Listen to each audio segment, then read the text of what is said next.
Hello guys! Finally, na-release na rin sa Play Store at App Store ang Magical Artist noong December 17, 2025.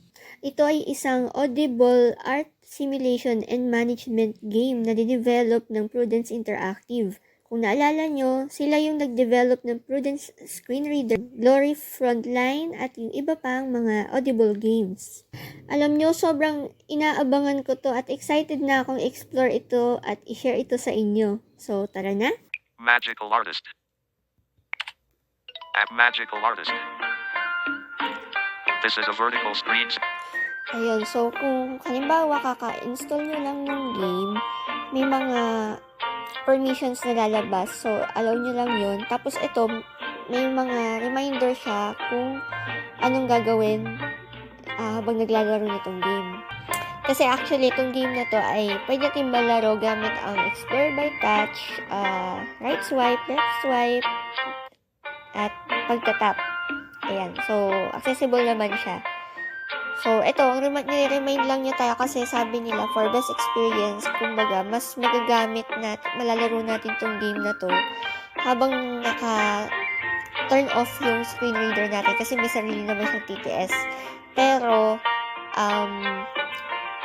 napansin ko kasi kapag naka-Prudence ka, pwede mo siyang laruin kahit hindi mo na i-turn off yung screen reader mo kasi nag-switch siya kagad dun sa TTS para bang naka-game mode siya. Pero try nyo rin yun sa mga may ibang screen readers. Try nyo kung mag-work sa inyo yung yung makapag-play kayo kahit hindi nyo na isa-suspend yung screen readers nyo. So, tuloy tayo. Confirm na natin. Button.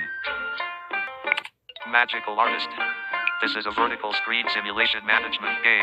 Please hold your phone vertically for the best experience. Ayun, parang inulit lang yung message. Ito nga pala ay pwede natin laruin ng naka-portrait mode yung ating phone. So, mas handy siya for me.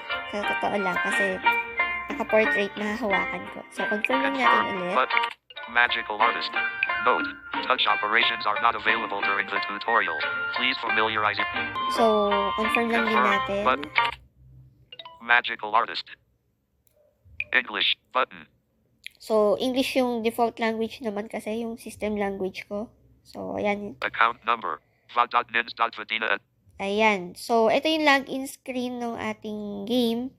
Kung naka-pre-register na kayo bago pa yung launch nitong game last December 17, pwede nyo nang gamitin yung email address na ginamit nyo sa pre-registration. Kung hindi naman, pwede kayong mag-register na dito.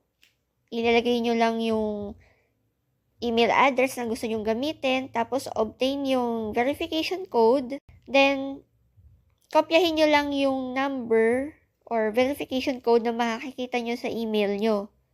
Tapos, yun na, register, makakapag-register na kayo dito sa game. But since meron akong nakalagin na ditong email ad ko, double tap ko na lang. Kasi parang dalawang beses siya babasahin. Dalawang beses siya babasahin. Yung una, quick login, switch to account password login. Ayan.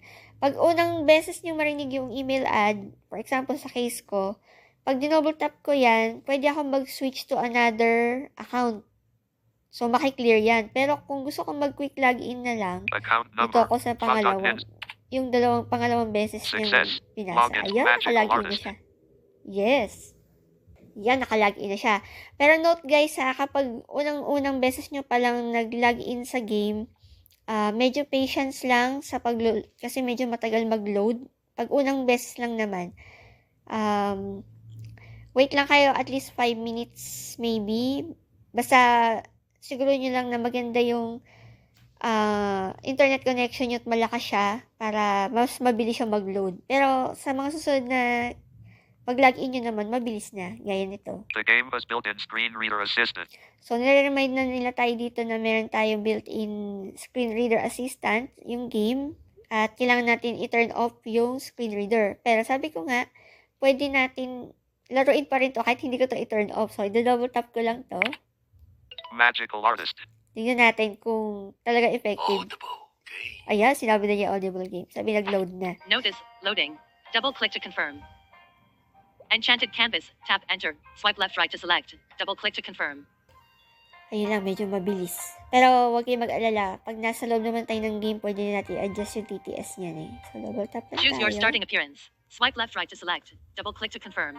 5. Ayan. 列出悲欢，画出春秋，手艺钻得紧，凤语也难闻。 Ayan. So, pili tayo ng character. Milo. At try kay Milo. Try natin to. So, double tap ko siya. Double tap to name. Swipe right to select a name.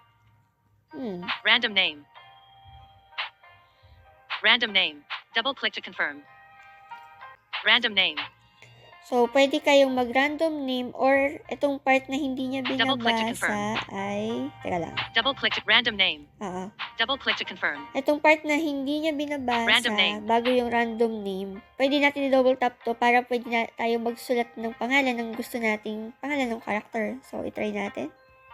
Enter Enable screen name. reader. So, ayan.